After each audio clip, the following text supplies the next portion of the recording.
Today we are dealing with new topic, that is friction. We already learned what is friction and what is the cause of friction, and here today we are going to learn about three types of friction. The first one is static friction, second one is sliding friction, and third one is rolling friction. When we say about the static friction, we can see a picture here.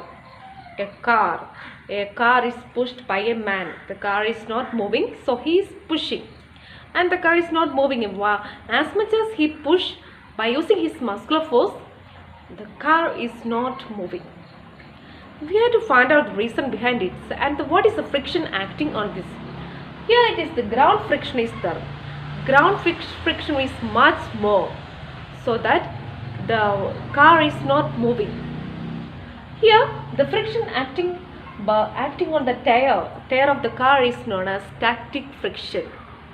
As much as force is applied and it is balanced by the frictional force. When we see about static friction, I want to say 2 points.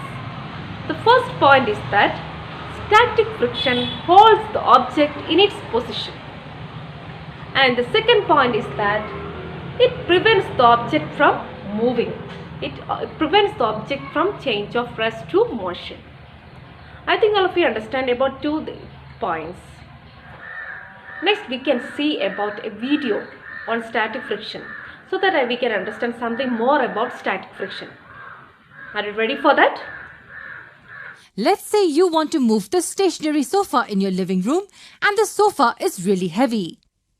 What happens when you give it an initial push? Yes, you're right. Nothing happens. The sofa doesn't move even though you're applying a lot of force. Why do you think the sofa doesn't move? Well, the answer is static friction. The force that you apply is balanced by a frictional force by the floor.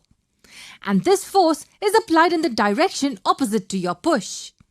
This force is nothing but static friction. The concept of static friction is really amazing. Why do I say that? The reason why I say that is because it is a self-adjusting force. As you increase your force of push, the force of static friction increases too, and the forces are still balanced. Now I know what you must be thinking. After a few seconds, the sofa begins to move, right? Study about sliding friction. When static friction ends, sliding friction starts. This is the key point. That is, after we can see again that picture, that man is pushing the car. After some time the car starts and the car began to move slightly. Yes. At that time, the static friction changes to sliding friction. That is, the friction between the moving object and the surface is known as sliding friction. It is comparing to static friction, it is very less. So much of examples are there. If we are moving a box through the ground, if it slides on a slider, here all effect sliding friction is there. So sliding friction is much less than static friction. So next one is rolling friction.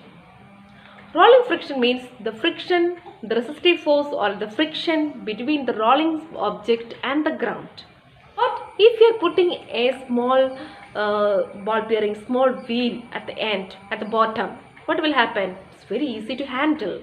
In the case of the trolley bag also, it is very easy. If you can see a trolley bag, if we are putting one small wheel at the end, it is very easy for that. The friction between the rolling object and the surface is very less. So we can say that which has more friction? Yes, static friction has more friction. Less friction is rolling friction. Static friction, sliding friction and rolling friction. Can you place them in the increasing order of force being applied by each? Yes, static friction is more than the sliding friction, which will be more than the rolling friction. I think all of you understand about rolling friction, static friction, sliding friction, etc.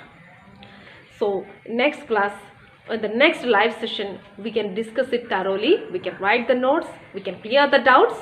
So see you in the live session.